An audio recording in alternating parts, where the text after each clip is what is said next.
Uvodna testiranja so pokazala, da dejansko so igralci prišli izredno dobro pripravljeni, kar se je v nadaljevanju tedna tudi videlo, kajti intenzivnost, katero delajo na treningih, je do sedaj najvišja, celo presenetljiva.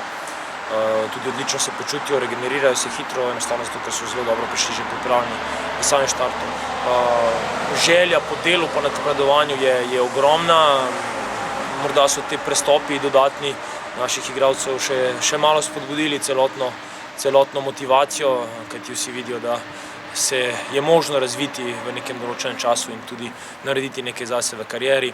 Je pa vzdušje enkratno v ekipi in je res prijetno delati, čeprav so temperature nizke, je res prijetno biti na igrišču s temi fanti.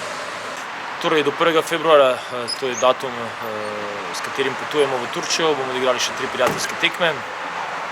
Začne se v torek 19. Kjer bomo tukaj imeli Radomlje, potem pa v Turčiji na samem trening campu bomo imeli pa zagotovo 4 prijateljske tekme do povratka, ki bo 12. februarja, potem se pa že privajamo na razmere, ki bodo tukaj in pa odigramo še generalke. Na tem začetku smo izgubili naša 2 kapetana, kar seveda je bilo za pričakovati in nas niti ni presenetilo.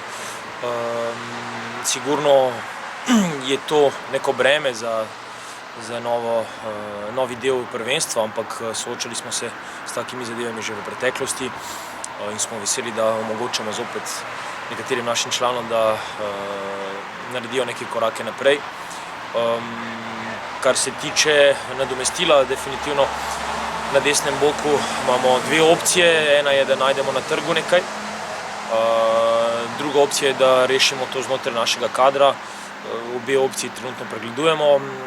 Pri vratarjih imamo pa zaenkrat dosti mirno situacijo in se prav tako oziramo na to, kak bi bila optimalna solucija. Ne mudi se nam pa tako, kot bi se nam recimo na desnem boku mudilo.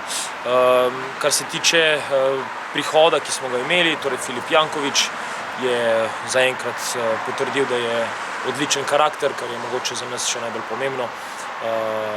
Sam talent nikoli ni bil vprašljiv in to je tudi dokazal v tem tednu. Vklopil se je v sekundi v to ekipo, tako da zaenkrat stojimo dokaj normalno.